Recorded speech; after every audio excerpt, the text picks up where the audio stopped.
75세 병철은 매일 밤 9시가 되면 휴대폰 벨소리를 가장 크게 올렸습니다. 충전기도 꽂아두고 안경도 휴대폰 옆에 놓아두었습니다. 누가 보면 중요한 전화를 기다리는 사람 같았습니다. 그런데 병철은 늘 말했습니다. 그냥 혹시 못 들을까봐. 사실 그가 기다린 것은 아무 전화가 아니었습니다. 바쁜 아들 성훈의 전화였습니다. 하지만 기다린다는 말은 끝내 하지 않았습니다. 부담을 줄까봐, 아들이 미안해할까봐 그렇게 혼자 밤마다 벨소리를 키워두었습니다. 그런데 어느 날 손주가 놀러왔다가 한마디를 합니다. 할아버지, 벨소리 너무 커요. 병철은 웃으며 넘겼습니다. 하지만 그 아이의 말 한마디가 그날 밤 성훈의 마음을 조용히 건드리게 됩니다. 오늘은 기다린다는 말을 한 번도 하지 못한 한 아버지의 이야기입니다. 이 이야기가 마음에 남으셨다면 구독과 좋아요 눌러주세요. 여러분의 인생길을 함께 걸어가는 세상에서 가장 든든하고 따뜻한 친구가 되어드리고 싶습니다.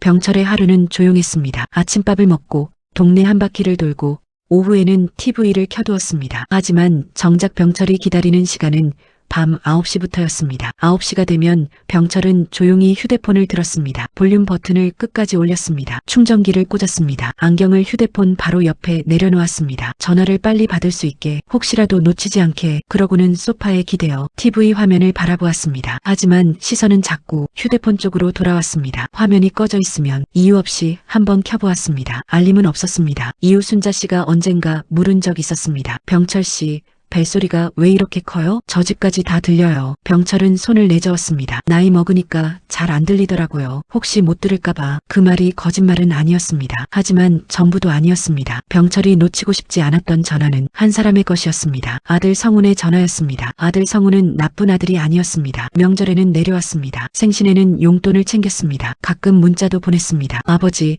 잘 지내시죠? 요즘 바빠서요. 병철은 늘 같은 말로 답했습니다. 그래, 바쁘면 됐다. 짧은 문자였지만 보내고 나서도 한참을 닫지 못했습니다. 사실 쓰고 싶은 말이 있었습니다. 목소리 한번 듣고 싶구나. 손가락이 자판 위에 잠깐 머물렀습니다. 그러다 지웠습니다. 부담이 될까봐, 바쁜 아들이 미안해할까봐. 병철은 이미 알고 있었습니다. 성훈이 나쁜 마음으로 연락을 미루는 게 아니라는 것을요. 그냥 바쁜 겁니다. 다들 그렇게 삽니다. 그래서 더 말을 꺼내기가 어려웠습니다. 그날 밤도 병철은 벨소리를 크게 해두고 잠들었습니다. 꿈에서 성훈이 전화를 했습니다. 아버지, 저예요. 병철은 꿈속에서도 웃었습니다. 그 꿈을 병철은 아무에게도 말하지 않았습니다. 그런데 며칠 뒤 그 마음을 가장 먼저 알아본 사람은 뜻밖에도 어린 손주였습니다. 주말이 되자 손주 민재가 놀러왔습니다. 병철은 아침부터 분주했습니다. 냉장고에서 요구르트를 꺼내두고 과자 봉지를 열어 그릇에 담고 민재가 좋아하는 채널을 미리 틀어두었습니다. 민재가 현관문을 열고 뛰어들어오자 병철의 얼굴이 환해졌습니다. 할아버지, 왔냐? 밥은 먹었어? 별것 아닌 말이었지만 병철의 목소리에는 오랫동안 없던 온기가 섞여 있었습니다. 민재는 금방 소파에 눕고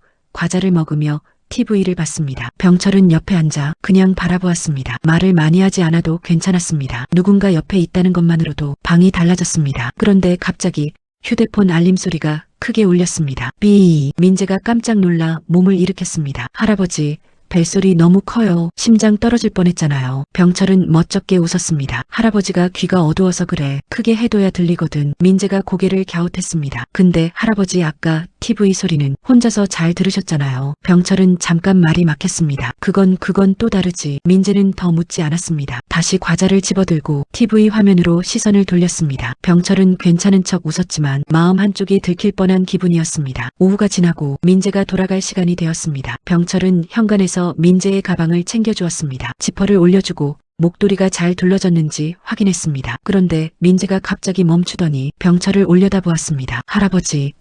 응?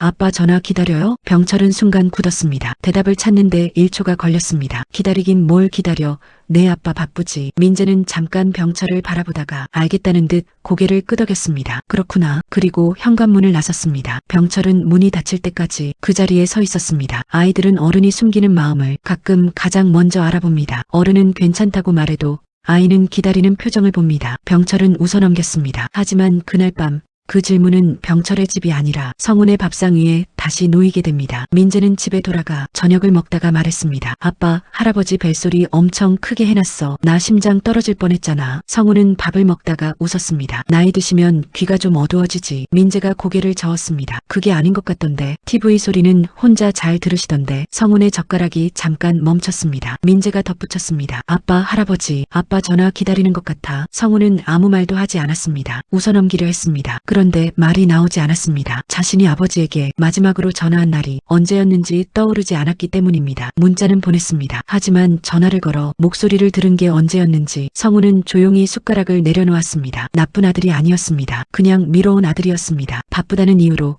괜찮으실 거라는 이유로, 다음에 하면 된다는 이유로 그 다음이 쌓여 아버지의 밤 9시가 되었다는 걸 성훈은 그날 처음으로 생각해 보았습니다. 성훈은 한참 동안 휴대폰을 바라보았습니다. 그러다 통화 버튼 위에 손가락을 올려놓았습니다. 그리고 밤 9시 7분 병철은 평소처럼 안경을 휴대폰 옆에 놓고 있었습니다. 그날 밤 병철은 평소처럼 휴대폰을 들었습니다. 볼륨을 올렸습니다. 충전기를 꽂았습니다. 안경을 옆에 두었습니다. 오늘도 안 올 거라고 생각했습니다. TV에서는 뉴스가 흘러나왔지만 병철의 귀엔 들어오지 않았습니다. 9시 7분 휴대폰이 울렸습니다. 화면을 보았습니다. 성훈. 병철은 잠깐 그 이름을 바라보았습니다. 그러다 안경을 집어들고 천천히 통화 버튼을 눌렀습니다. 여보세요. 아버지, 저예요. 그래. 짧은 침묵이 있었습니다. 그 침묵이 어색하지 않았습니다. 성훈이 말했습니다. 아버지, 요즘 벨소리 크게 해두신다면서요. 병철은 웃었습니다. 애가 쓸데없는 소리를 했구나. 성훈이 조용히 말했습니다. 아버지, 제가 너무 전화 안 드렸죠. 병철은 잠시 말이 없었습니다. 그러다 물었습니다. 밥은 먹었냐? 성훈이 웃었습니다. 네, 먹었어요. 그래, 잘 먹어야지. 길지 않은 통화였습니다. 긴 사과도 없었습니다. 오랜 이야기도 없었습니다. 하지만 병철은 전화를 끊고 나서 처음으로 소파에 편하게 등을 기댔습니다. 부모는 자식에게 큰 시간을 바라는 것이 아닐지도 모릅니다. 가끔은 하루 끝에 걸려오는 짧은 목소리 하나면 충분합니다. 나이가 들어도 기다림은 작아지지 않습니다. 다만 기다린다는 말을 꺼내기 미안해서 벨소리만 조금 더 크게 해두는 것인지도 모릅니다. 오늘 이야기가 마음에 닿으셨다면 조용히 좋아요와 구독으로 함께 해주세요. 다음 이야기에서도 여러분 마음 가까이에 있는 작은 기다림을 들려드리겠습니다.